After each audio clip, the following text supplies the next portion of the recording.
पासून कुकडी प्रकल्प जो आहे, जो कर्जत तालुक्यासाठी अतिशय महत्वाचा प्रकल्प आहे, त्या प्रकल्पावर असणाऱ्या अडचणी, त्याच्याच बरोबर पाण्याचं आवर्तन शेतीचं या उन्हाळ्याचं कधी सोडलं जाते, या बाबतीतली चर्चा आज सिंचन भवन पुणेमध्ये झाली. त्याच्याच बरोबर सीना प्रकल्पाबद्दल पण बोलणं झालं. जामखेडमध्ये मौरी प्रकल्प हा जो तुटला होता त्याबद्दलची चर्चा झाली व सीना नदी जी आहे त्याच्यावरचे जे बंधारे पुरामध्ये वाहून गेले होते ते दुरुस्त करणं व त्याच्याचबरोबर लातूर टाईप बंधारे हे तिथं त्या ठिकाणी करणं, असे बऱ्याच मतदारसंघातल्या विषयावर चर्चा झाली. सांगत असताना अधिकाऱ्यांकडनं आम्हाला कळालंय की 25 मेच्या दरम्यान कुकडीचं आवर्तन सोडण्यात येणार आहे. खरं तर एवढा उशीर चालणार नाही. आम्ही सांगितलंय काही झालं तरी आवर्तन हे लवकर सोडावं लागेल आणि 36 दिवसाचं सोडवावं लागेल. जर अशा पद्धतीने सरकारकडनं नियोजन झालं नाही तर कर्जतकरांवर व तसंच श्रीगोंद्यापासून इतर तालुक्यावर अन्याय होऊ शकतो. सीना प्रकल्पाचं पण आवर्तन हे आजच्या आज नाही तर उद्या सकाळपर्यंत सोडण्यात यावं अशी लोकांच्या वतीने आम्ही तिथं विनंती केलेली आहे. कर्जत जामखेडचे महत्वाचे विषय घेत असताना लोकसभेच्या काळामध्ये जेव्हा प्रचारामध्ये मी बारामती आणि पुरंदर या 2 तालुक्यामध्ये फिरत होतो, तिथे असणाऱ्या लोकांनी पुरंदर उपसा योजनेचा विषय हा मांडला होता.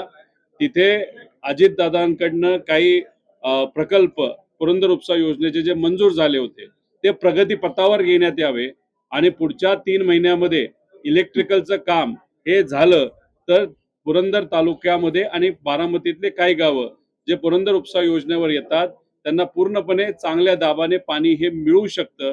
त्या बाबतीतला पाठपुरावा आम्ही सर्वांनी मिळून केला व तसंच बारामती तालुक्यामध्ये 26 गावासाठी महत्वाची योजना जी आहे जानाई शिरसाई, या आवर्तनामध्ये म्हणजे आता जे आवर्तन गेलं आवर्तन झालं त्याच्यामध्ये विलंब झाला होता, मोठी अडचण आली होती, पण उन्हाळी आवर्तनामध्ये कुठं अडचण येऊ नये आणि उद्याच पाणी हे शिरसाईमध्ये त्या ठिकाणी सोडलं जाईल. जानाई हे सुरळीत त्या ठिकाणी सुरू राहील. 500 MCFT पाणी या आवर्तनामध्ये त्या ठिकाणी दिलं जाईल व तसंच अजितदादांच्या माध्यमातून 450-500 कोटी रुपयाची जी बंद पाईप योजना जानाई शिरसाईसाठी मंजूर झाली होती त्याच्याबद्दलच चर्चा झाली. कधी ते काम होईल हे आणि लोकात जे काही संभ्रम होता त्या योजनेच्या बद्दल आणि व त्याच्यामध्ये असणारे काही जे त्रुटी आहेत नाहीतर लोकांबद्दलचे जे म्हणणं आहे या सर्व गोष्टींवर चर्चा आज सिंचन भवन मध्ये त्या ठिकाणी झालेली आहे. बहुतांचा विषय, बहुतांच्या अडचणी आणि शंका या अधिकाऱ्यांच्या माध्यमातून सुटलेल्या आहेत. एवढंच या ठिकाणी मी आपल्या सर्वांना सांगतो. मात्र शेतकऱ्यांमध्ये आक्रोश आहे, कांद्याला भाव सुद्धा मिळत नाही. आता सगळेजण सांगतायत की 10 रुपये पिकवायला लागतात आणि खर्च येतो आणि कांद्याचा भाव हे 2 रुपये 3 रुपये सरकारचं काय झालंय, सरकार हे इलेक्शन मोड मध्ये गेलं होतं आणि वरून कुठंतरी एक आदेश आला की तुम्ही आता तुमचे सिक्युरिटी कमी करा, ताफ्यातल्या गाड्या कमी करा आणि ताफ्यातल्या गाड्या कुणी मोटरसायकलवर होते, कुणी चालत येते, कुणी इलेक्ट्रिकल गाडी आणि 2 नेते एकच इलेक्ट्रिकल गाडी वापरतात. 50-50, 60-60 लाखाच्या इलेक्ट्रिकल गाड्या त्यांनी घेतल्या. अरे पण लोकांना ते परवडणार आहे का? त्यामुळे या सगळ्या छान चोकीमध्ये हे सरकार अडकलेलं आहे. पण शेतकऱ्यांचे जे प्रश्न आहेत, कांद्याचा भाव 1 रुपयाला का 2 रुपयाला तिथं आलेला आहे, त्याबद्दल कुणी बोलेना. डिझेल आज मिळत नाही, तिथं राशन केलं जातंय डिझेल आणि शेतकरी जेव्हा डिझेल पंपावर जातोय तेव्हा सांगितलं जातं अजिबात तुम्हाला त्या ठिकाणी मिळणार नाही. ही आजची परिस्थिती आहे. अतिशय हलाखीची परिस्थिती शेतकऱ्याला भोगावी लागते, मजुराला भोगावी लागते. लाईटच्या बाबतीत सुद्धा जेव्हा लाईट पाहिजे 6 ते 9 तेव्हा लाईट दुर्दैवाने त्या ठिकाणी दिली जात नाही, जेव्हा दुधाचा वेळ असतो. मग अशा पद्धतीने आज शेतकरी आणि मजूर आणि खास करून ग्रामीण भाग खूप मोठ्या अडचणीतून त्या ठिकाणी जात आहे.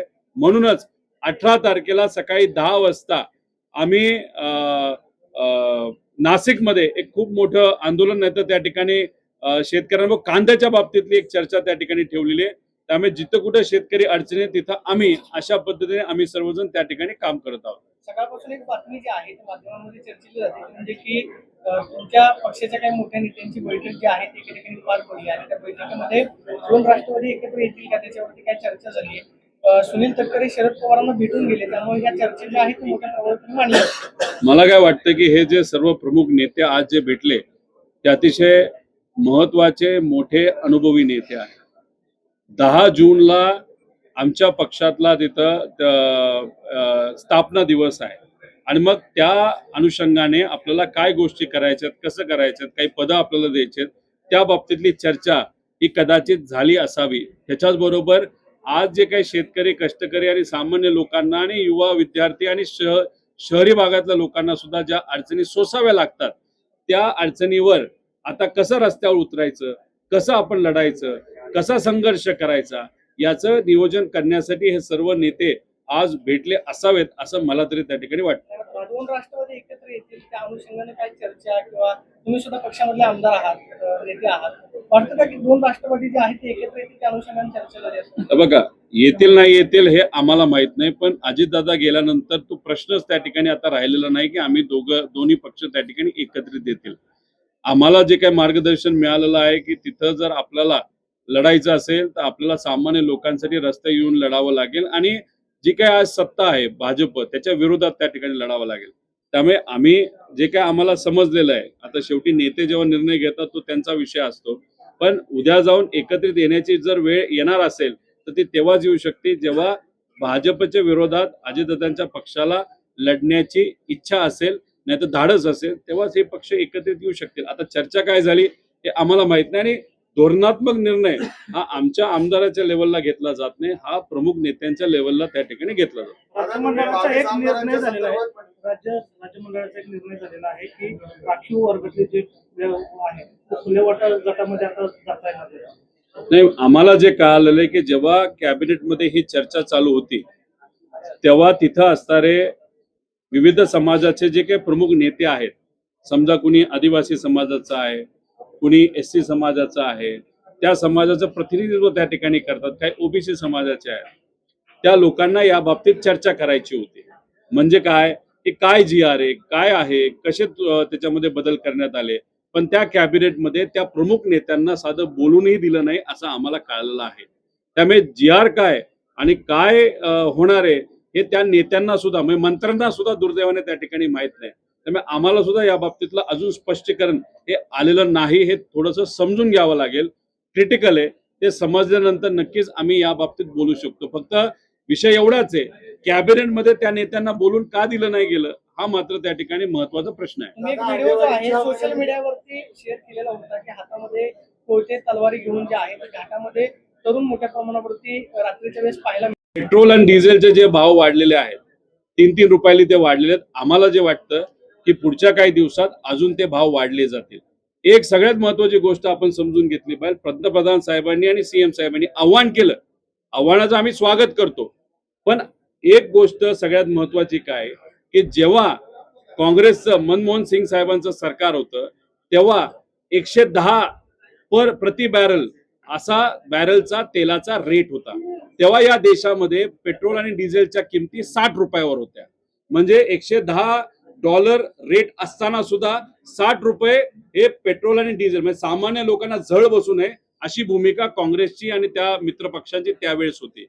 जेव्हा 2014ला भाजपचं सरकार आलं आणि हळूहळू मार्केट 110 बॅरलवरनं ते आलं 50 बॅरलवर, तरी या सरकारली भाजपच्या सरकारली रेट हे 60 रुपयावरून 90 रुपयावर नेले आणि त्या काळामध्ये सामान्य लोकांच्या खिशातून 10 लाख कोटी रुपये हे वसूल करण्यात आले.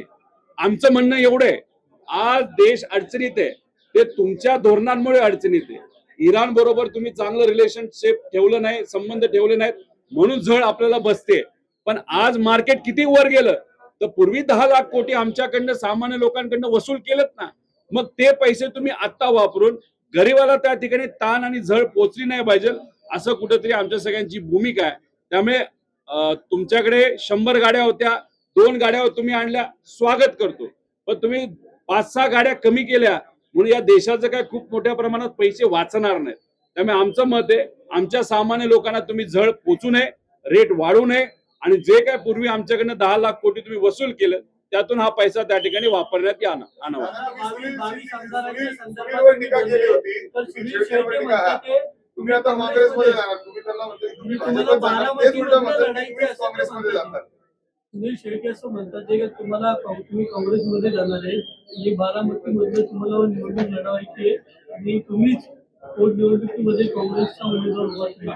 पण हे बोलताना मला असं वाटतं की त्यांनी भविष्यवाणी सुद्धा केलेली आहे. आता भविष्यवाणी कोण करतं? ज्यांचा काय म्हणतात श्रद्धेवर विश्वास आहे. आता अंधश्रद्धेवर विश्वास आमच्या पार्टीचा का त्यांच्या पार्टीचा आहे? त्यांचे भले भले नेते कुठे जात होते? खराताच्या पाय धरायला जात होते ना. मग त्यांनी त्या बाबतीत बोलावं. विषय एवढाच आहे की सुनील शेळके आता बका बोलतायत. जेव्हा अजितदादा अडचणीत असेल तेव्हा एवढे बोललेत का ते? सुनील तटकरे साहेब अडचणीत आले की बोलायला लागतात. मला काय गणित कळलेलं नाही. आता विषय एवढाच आहे, तुम्ही एवढं बोलताना बोला, मला काही फरक पडत नाही, कारण का आम्ही महत्व नाही आणि भीक पण देत नाही.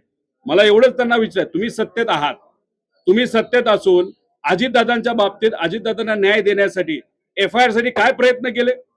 CBI ला तुम्ही प्रकरण द्यावं, प्रस्ताव द्यावा यासाठी तुम्ही पत्र दिलं, तुम्ही स्मरणपत्र दिलं. तुम्ही सत्तेत असून सुद्धा तरी सुद्धा तुमच्या प्रमुख मोठ्या पक्षाने भाजपली तुमच्या स्मरणपत्राला पहिल्या पत्राला केराची टोकरी दिली. काय नाही केलं त्या बाबतीत? काय बोलू शकता तुम्ही? उलट तुम्हाला लाज वाटली पाहिजे. सत्तेत असून सुद्धा तुमच्या मोठ्या नेत्याला तुम्ही न्याय देऊ शकला नाही. आणि बरं आता सुनील तटकरेंवर आलं की चुरू बोलायला लागला. अरे दादांसाठी प्रयत्न करा, मग आम्ही तुमचा सत्कार त्या ठिकाणी करू. आणि मला खरं तर एक सांगायचंय, काकींना सुद्धा सांगायचंय आणि अजितदादांच्या पक्षातल्या सर्व नेत्यांना सांगायचंय, तुम्ही सत्तेत आहात, सत्तेत अजितदादांमुळे तुम्ही त्या ठिकाणी आहात. मग अजितदादांच्या बाबतीत तुम्ही CBIच्या बाबतीत काय केलं हे सांगा लोकांना. शब्द देऊन सुद्धा जर तुम्हाला ते करता येत नसेल तर मग सत्तेत राहण्याचा अधिकार तुम्हाला आहे का? अजितदादांचे फोटो लावायचे अधिकार आहे का? 28 तारखेला दादांना 4 महिने होणार आहेत. 28 तारखेपर्यंत तुम्ही त्या ठिकाणी CBI कडे हा प्रस्ताव पाठवून दाखवा. मी स्वतः येईल आणि सत्कार करेल. आहे का तुमच्यात हिंमत तुमच्या मोठ्या नेत्यांच्या नादी लागायची, नाही तर त्यांच्यावर भिडायची? आमच्यात आमची हिंमत आहे, आम्ही आमच्या लेवलवर करतोय, ती आमची हिंमत झाली. त्यामुळे चुरू बोलून होत नसतं, काम करून दाखवावं लागतं. पहिलं दादांना न्याय द्या आणि मग तुम्ही कोणावर बोलायचं त्या ठिकाणी बोला. Yes. आपण याआधी पाहिलं की बलात्काराची घटना घडलेली होती, त्यानंतर सुरक्षेवरती बरीच चर्चा झाली. सध्या घाटामध्ये सुरक्षा आहे का? तुम्ही जो व्हिडिओ शेअर केलेला होता तो नक्की कधी? ते पुरंदर तालुक्यामध्ये 2 दिवसापूर्वी 200 मुलं मोटरसायकल आणि बुलेटवर त्यांचं एक विशिष्ट जे काय ते पाईप असते ते धुराची, त्यात एक वेगळ्या प्रकारचा आवाज केला जातो आणि त्यांनी फार प्रमाणात त्रास होतो लोकांना. काही लोकांच्या हातात तलवारी होते, काट्या होत्या. अशा पद्धतीने हुल्लडबाजी ही दिवे घाटामध्ये तिथं केली जात होती. काही इंदापूरच्या भागातले लोक पुण्याकडे येत असताना ह्या सगळ्या गोष्टी बघितल्यानंतर तो व्हिडिओ काढण्यात आला आणि तो माझ्याकडे पाठवण्यात आला, जो मी तिथं टाकला. अशी चर्चा आहे की ती मुलं दारू पित होती आणि ड्रग्ज सुद्धा करत होते. आता पोलीस प्रशासनाने त्या बाबतीत दक्षता घ्यावी, कारण शेवटी अशा हुल्लडबाजीला जर असंच आपण दुर्लक्ष करत राहिलो, तीच हुल्लडबाजी पुणे शहरामध्ये इतर शहरामध्ये घुसते, महिलांवरचे अत्याचार वाढतात आणि कोयता गँगचं प्रकरण हे वाढलेलं आपण सगळ्यांनी बघितलं. त्यामुळे कुठे ना कुठे ह्या गोष्टी थांबल्या पाहिजे आणि कायदा व सुव्यवस्थेवर खऱ्या अर्थाने लक्ष हे गेलं पाहिजे असं आम्हाला वाटतं या सरकारचं. आता हॉस्पिटलमध्ये बॉम्ब सापडतो, आता येतंय कुठून? म्हणजे खरं तर मुलींवरचे अत्याचार वाढलेत, महिलांवरचे अत्याचार वाढलेत, ड्रग्जचं प्रकरण मोठ्या प्रमाणात वाढत चालले, हुल्लडबाजी वाढली, कोयता गँगचं प्रकरण हे वाढत चाललेलं आहे. आणि दुसऱ्या बाजूला साध्या हॉस्पिटलमध्ये जर आता बॉम्ब यायला लागले असतील तर मग आता कोणाची पाठराखण हे सरकार करते, गुंडांची का कसं काय? शेवटी कसं असतं, नेत्यांचे फोटो गुंडांबरोबर आले तर गुंडांना असं वाटतं की आपलं राज्य आलंय.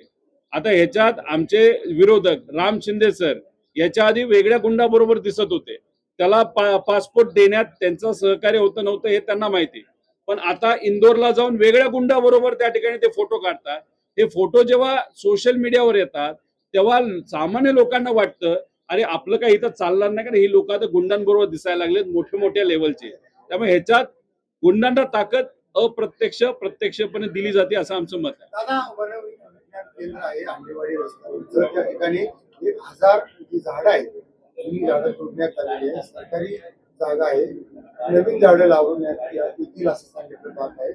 तिकडे तापमान एवढं वाढलेलं आहे, पण मोठ्या प्रमाणात झाडांची. काही दिवसांपूर्वी एक व्हिडिओ प्रसिद्ध झालेला तुम्ही बघितला असेल. एक कार्डिओलॉजी म्हणजे हृदयाचे डॉक्टर त्यांनी सरळ सांगितलेलं आहे की आम्ही डॉक्टर आहोत, आमच्याकडे पेशंट येतात, चांगली गोष्ट आहे, आमचा त्याच्यावर प्रोफेशनलिझम चालतं, व्यवसाय चालतो. पण त्याली भीती अशी पण व्यक्त केलेली आहे, हे प्रमाण का वाढतंय त्याचं मुख्य कारण की जे झाडं पुण्यामध्ये मोठी मोठी पूर्वीची झाडं होती ती दुर्दैवाने तोडण्यात आलेली आहे. म्हणजे महानगरपालिका एक तर त्या बाबतीत कोणालाच विश्वासात घेत नाही. हे जे काही वृक्षप्रेमी लोक आहेत त्यांना विश्वासात घेतलं जात नाही.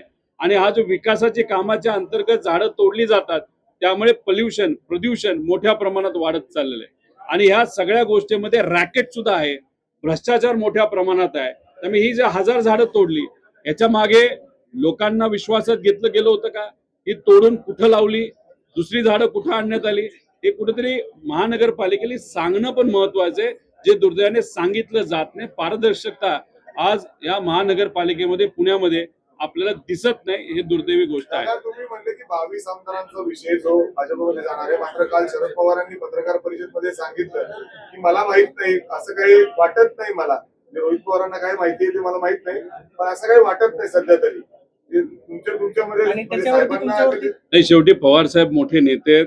या देशामध्ये कुठल्या कानाकोपऱ्यामध्ये काय चाललंय, कुठल्या पार्टीत काय चाललंय हे त्यांना आमच्यापेक्षा नक्कीच जास्त त्या ठिकाणी माहीत असावं. आणि जी काय माहिती मी दिली ती काय आज लगेच होण्यासारखी नाहीये. 2029 पर्यंत आपल्याला या बाबतीत वाट बघावं लागेल. पण पवार साहेब जर एखादी गोष्ट त्या ठिकाणी बोलत असतील, 29 पर्यंत हे होऊ शकतं असं मला तरी त्या ठिकाणी वाटतं. पण पवार साहेब शेवटी आमचे मार्गदर्शक आहेत. पवार साहेब जे बोलतात ते आम्हाला त्या ठिकाणी मान्य करावं लागेल. प्रफुल्ल पटेलांबद्दल सुद्धा टीका केली अनेक वेळा, पण शरद पवार म्हणतात की नाही, ते अनुभवी नेते मोठे. हे बघा, पवार साहेबांच्या मार्गदर्शनाखाली काम करत असताना एक वचक सुनील तटकरे असतील तर प्रफुल्ल पटेल यांच्या पवार साहेबांचा त्या ठिकाणी होताच. शेवटी अनुभवच पवार साहेबांचा इतका त्या ठिकाणी होता. नंतरच्या काळामध्ये जेव्हा पवार साहेबांना या दोन नेत्यांनी त्या ठिकाणी सोडलं तेव्हा सगळेच लोक नाराज झाले होते, आम्ही त्या ठिकाणी नाराज झालो होतो. आणि दादांबरोबर चर्चा करत असताना दादा पण त्यांच्याबद्दल बोलत असताना खूप काही सकारात्मक त्या ठिकाणी बोलत नव्हते. त्यामुळे त्या अनुषंगाने आमच्यासाठी जेव्हा आमच्या नेत्याला जर सोडलं असेल तर या दोन नेत्यांबद्दल आम्ही नकारात्मकच त्या ठिकाणी राहणार. त्यामुळे विषय एवढाच आहे की आमची भूमिका ही कदाचित आम्ही त्या दोन नेत्यांबरोबर कधीच काम केलेलं नाही. आम्ही जे काही ऐकलं आणि बघितलं याच्यावर आम्ही आमची भूमिका त्या ठिकाणी केलेली.